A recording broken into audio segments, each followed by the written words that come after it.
Hello viewers, good morning. Welcome to Tally Lokesh YouTube channel. So guys, చాలా మంది కూడా Aadhaar card అనేది చాలా మంది నేమ్ కరెక్షన్ కోసం కానీ, మొబైల్ నెంబర్తో లింక్ చేయడం కానీ, అడ్రస్ మార్చుకోవడం కానీ చాలా వరకు చేస్తూ ఉంటారు. ఒకవేళ అలా మార్చుకున్న తర్వాత మన వెబ్సైట్లోకి వెళ్ళి మన ఆధార్ అప్డేట్ అయిందా లేదా, దాన్ని ఎలా డౌన్లోడ్ చేసుకోవాలనేది నేను ఈరోజు మీ క్లాస్లో చెప్తాను. వీడియో నచ్చినట్లయితే లైక్ చేయండి, షేర్ చేయండి, కామెంట్ చేయండి. వితిన్ 2 minutesలో మనం ఎలా డౌన్లోడ్ చేయాలో చూద్దాం. ఓకేనా? సో మీరు వెబ్సైట్లోకి వెళ్ళండి. ఇక్కడ మన న్యూ ట్యాబ్ తీసుకొని మై ఆధార్ అని టైప్ చేయండి. మై ఆధార్ టైప్ చేసిన తర్వాత ఇక్కడ ఈ ఆధార్ డౌన్లోడ్ అని వస్తుంది. ఇది క్లిక్ చేస్తే ఇక్కడ డైరెక్ట్గా మీరు ఎవరి ఆధార్ అయితే మీరు అప్డేట్ అయిందో లేదో తెలుసుకోవాలి, లేదంటే డౌన్లోడ్ చేసుకోవాలనుకుంటారో వారి యొక్క ఆధార్ నెంబర్ ఇవ్వండి. తర్వాత ఇక్కడ మీరు టైప్ చేయండి.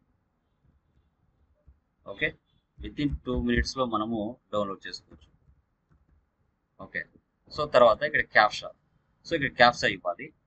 లైక్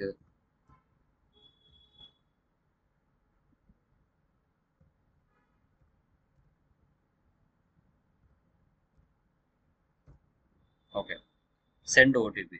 ఈ ఆధార్ కార్డు ఏ నెంబర్కి అయితే రిజిస్టర్ అయి ఉంటుందో దానికి ఓటీపీ వెళ్తుంది. ఆ ఓటీపీ ఇక్కడ ఇవ్వాలి.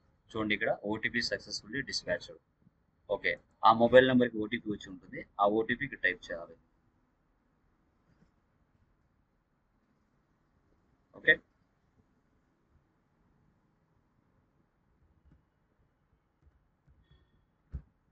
ఓకే, ఆ ఓటీపీ టైప్ చేయండి. Verify download. చూడండి, congratulations, your Aadhaar card has been successfully download. Okay, అది డౌన్లోడ్ అయిపోయి ఉంటుంది. చూడండి, ఒకసారి మనం డౌన్లోడ్స్లోకి వెళ్ళి చెక్ చేద్దాం. చూడండి, ఆధార్ కార్డు డౌన్లోడ్ అయిపోయింది. ఇది క్లిక్ చేస్తారు. క్లిక్ చేస్తూనే డైరెక్ట్గా ఓపెన్ అవ్వదు. చాలా మందికి ఇక్కడ డౌట్ వస్తుంది, ఎందుకు ఓపెన్ అవ్వలేదు అంటే, సో మన నేమ్ కరెక్షన్ మనం ఏదైతే చేసుకున్నామో మన నేమ్లో first 4 letters, okay, first 4 letters capital letters type చేసి తర్వాత మనం పుట్టిన ఇయర్ ఉంటుంది కదా, ఆ ఇయర్ ఇచ్చుకోవాలి. ఫర్ ఎగ్జాంపుల్ నేను ఇస్తున్నాను, క్యాపిటల్ లెటర్స్ ఉండాలి. చూసారా, ఓపెన్ అయిపోయింది. సో ఈ విధంగా మనం ఆధార్ కార్డ్ని అప్డేట్ చేసుకోవచ్చు అండి. ఓకేనా? వీడియో నచ్చినట్లయితే లైక్ చేయండి, అదేవిధంగా కామెంట్ చేయండి. మీ వాల్యుబుల్ కామెంట్ చాలా అవసరం. Okay, thank you very much.